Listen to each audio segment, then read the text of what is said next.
bla bla bla bla bla. La Supra, la Z4, c'est la même, nanana, nanana. Toyota, ils ont utilisé tout chez BM, c'est plus une Supra d'origine, nanana.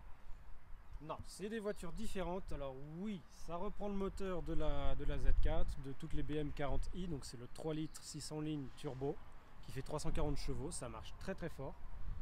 Ça partage la même base que la Z4, mais c'est quand même deux voitures différentes. Là où Toyota a voulu faire la différence, c'est qu'on a une voiture qui est fun, sportive, et qui est vraiment typée rouler vite, prendre du plaisir, etc. On va commencer avec la Supra. Donc, du coup, là, on voit quand même qu'on a un bouclier qui est vraiment énorme. On a des prises d'air colossales. Alors après, il faut savoir que là, on a une lame qui a été rajoutée ici. Le propriétaire qui nous a gentiment prêté la voiture a mis quelques petits détails en carbone à droite à gauche. Il a mis des très très belles jantes. Des belles jantes Forgeline sur mesure. Alors, avant que vous commenciez à vous dire oui, mais est-ce que c'est légal et tout? Alors, tout est légal, les papiers, machin, tout est bon, c'est homologué. On va avoir du carbone ici. Et on a vraiment un aspect qui est très typé course en fait.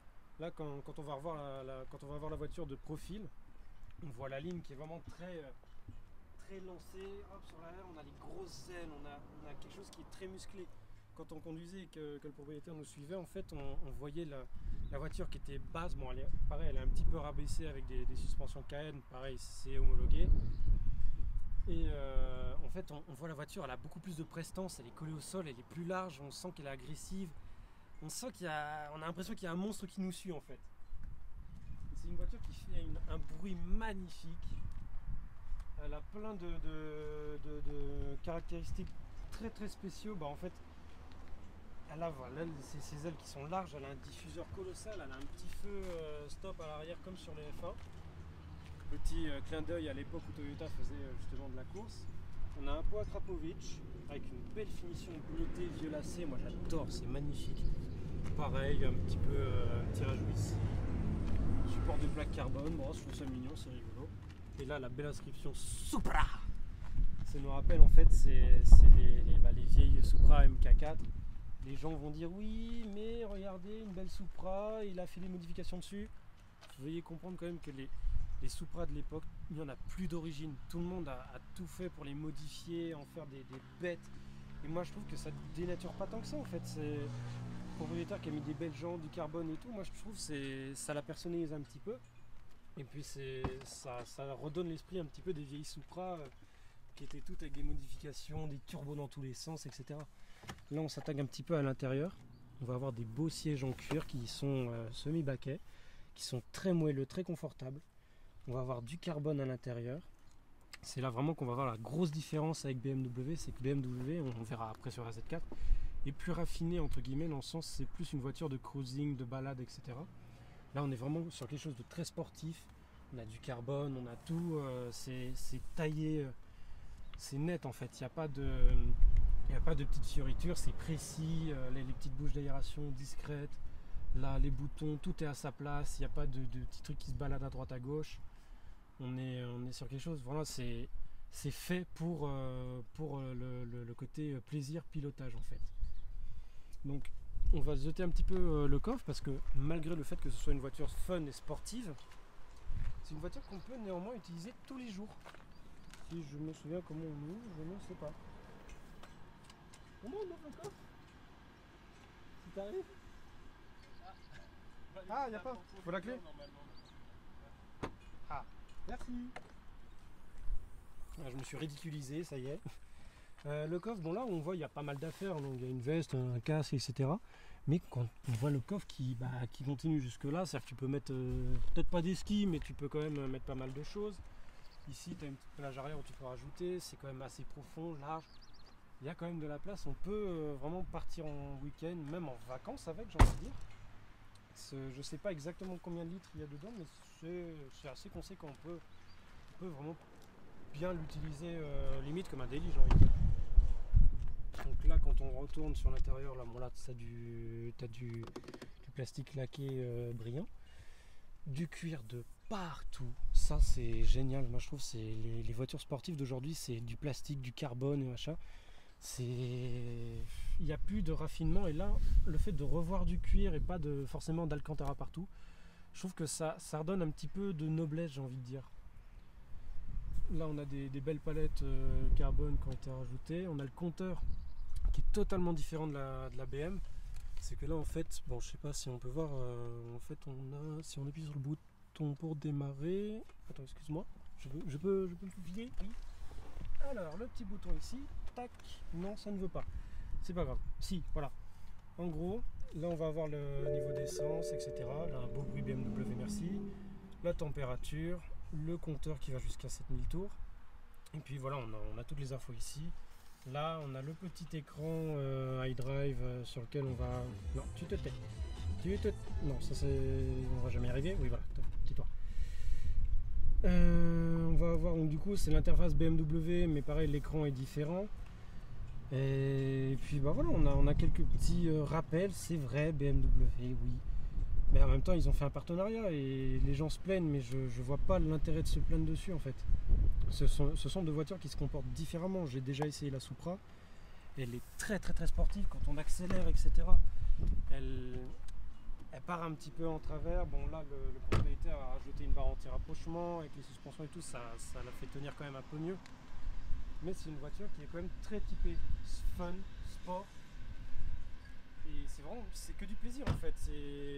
Moi quand j'avais essayé l'Alpine, c'est une voiture qui est collée à la route, c'est précis, c'est fait pour faire du circuit, tac tac, les virages, elle les enchaîne les uns après les autres. Là, on va dire que tu as plus de...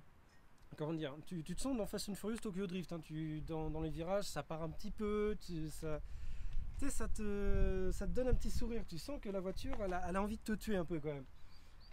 Là, sur la Z4, c'est déjà un petit peu plus calme, on va dire. Alors, calme, on se comprend, on a le même moteur, 340 chevaux, 600 lignes, 3 litres, turbo. On a deux grosses sorties de pont. Le bruit est quasiment le même. Bon là le propriétaire sur la Supra a mis des Akrapovic, donc ça fait un petit peu plus de bruit que là. Là donc Z4, le petit logo a été refait complètement. Les feux arrière là comme ça très élancés, c'est magnifique. Bon, on a José Bové qui passe avec son tracteur. Qu'est-ce qu'on peut dire là-dessus? En fait la Z4, grossièrement pour faire très vite sur l'histoire, la première Z4, il y avait deux versions, la coupé et la cabrio. La cabrio était avec une capote en toile.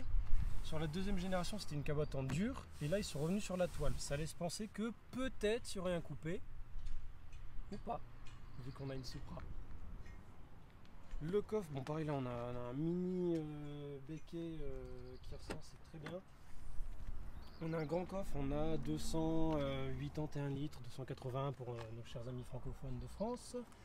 Qui est quand même, voilà, là tu as toute la longueur de mon bras, là tu as une mini trappe à ski, j'ai vu, ou je sais pas, c'est une cage pour mettre un pain de cocaïne, j'en sais rien. Et là on peut mettre tout le matériel dedans, tu peux partir en week-end avec ta copine, ta femme, ta maîtresse, ton copain, ce que tu veux. On a des jantes en 19 pouces qui sont pas mal du tout, on est quand même sur du 275, c'est quand même très large, il faut bien tenir. Petit bémol, je trouve, c'est un avis personnel, peut-être la trappe à essence un petit peu grande quand même. On a les mêmes rétros Supra et Z4. Bon oui, la petite touche BM, blablabla, c'est pas la même encore une fois. Ici on a des prises d'air, enfin plus extraction d'air si on peut dire ça. Ici on va avoir les feux LED de chez BMW qui vont être différents de la Supra. La signature de la Supra, la signature lumineuse, c'est magnifique. Là on reprend vraiment un petit peu les Angelize, on va dire, un demi Angelize des BM qu'on connaît très bien. Les haricots noirs. On a un avant qui est certes agressif, sportif, même avec les nervures sur le capot, mais c'est quelque chose qui va rester raffiné entre guillemets, qui va être plus... en fait c'est pas la même chose. Là on a une sportive et là c'est voilà, c'est le cabriolet, t'es avec madame, tu te promènes, t'es sur la côte d'Azur, sur la Riviera et tu profites là. En plus on a le beau temps pour une fois, hier il pleuvait, demain il pleut, et voilà, là on a le beau temps, on profite du cabriolet. Puis là on a une configuration magnifique. On a un immense capot. Elle est rouge, elle est à l'intérieur blanc. Ça, Merci d'IMAP de nous avoir donné une belle configuration. Hop, seuil de porte M40i sur la Supra, c'est marqué Supra. On a des sièges qui sont, comme vous pouvez le voir, différents. On a pareil un semi-baquet, là on a le petit truc comme sur les cabrios. Bon là c'est... Voilà, hein. Touche P. On a un beau gros volant, là c'est l'option volant chauffant, donc le volant est plus épais. On a un compteur complètement numérique. On a l'écran d'ordinateur de bord qui est un petit peu plus grand que sur la Supra. On va avoir le levier de vitesse différent, on va avoir tous les petits boutons qui sont légèrement différents. On a des rangements un petit peu partout. Là on a juste ici, on a un petit filet si tu veux mettre, je sais pas, une sacoche, un papier, n'importe quoi. Là on va avoir un mini rangement sur lequel on peut mettre portefeuille, gobelet, machin.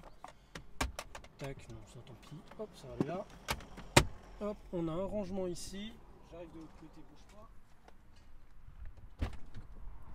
On a un petit rangement ici avec chargeur induction comme sur la Supra, allume-cigare, prise USB, machin, tu mets tes pièces, TOC Z4 signé ici au cas où tu oublies dans quoi tu roulais.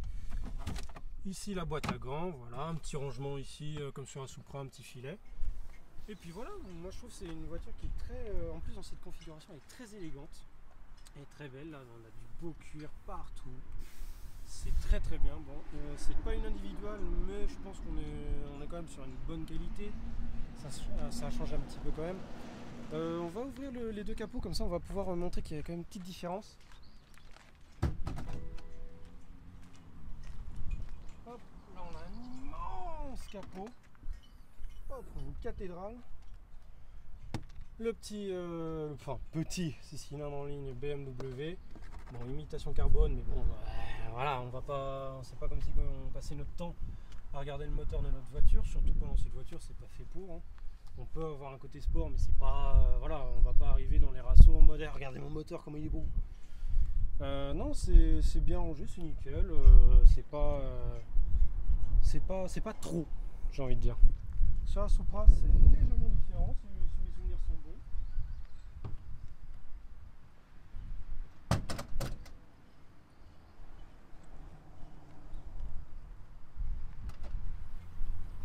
Ah oui, c'est différent. Donc voilà, barre anti-rapprochement que le propriétaire a rajouté. Alors, petite note qui m'a fait réfléchir un peu, c'est le propriétaire a dit mais pourquoi ils ne mettent pas ça déjà d'origine? C'est vrai que vu que c'est une voiture qui est vouée à être sportive, etc., et plus dynamique que la Z4, pourquoi on n'a pas un comportement plus sportif et du coup une barre anti-rapprochement dès le début? Bon, on va pas non plus chipoter, mais c'est mieux d'en rajouter une selon moi, je pense. Là voilà, carbone, etc. Bon là c'est pas d'origine complètement, mais c'est quand même très très beau. On a le même moteur, voilà, on voit le petit logo BMW. Oui, BM, Z4, la Supra c'est pareil. Non, c'est pas pareil, arrêtez.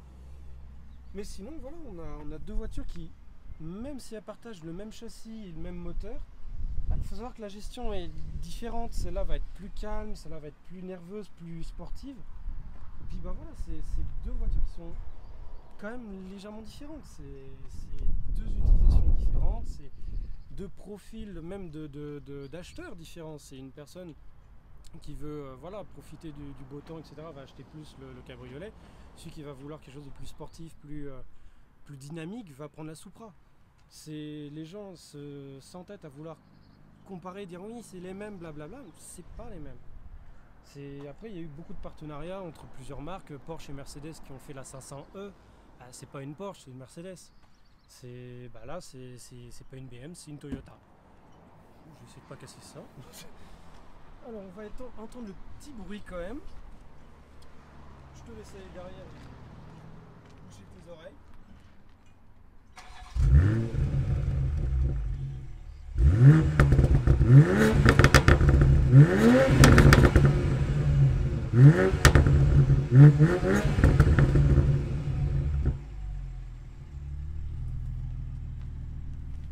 Il y a quand même un beau bruit, hein. On a des petites explosions, des petits retours. Ça donne un petit cachet un petit peu plus sportif, moi j'aime bien. C'est une très très très belle voiture. La Supra, bon, comme c'est le même moteur, elle fait le même bruit. Bon là le bruit est légèrement différent. Je sais pas si tu veux la démarrer peut-être, qu'on entende le bruit. Qu'on se fasse un petit plaisir. Je laisse venir derrière. On entend cette belle symphonie. avec les beaux pots Akrapovic.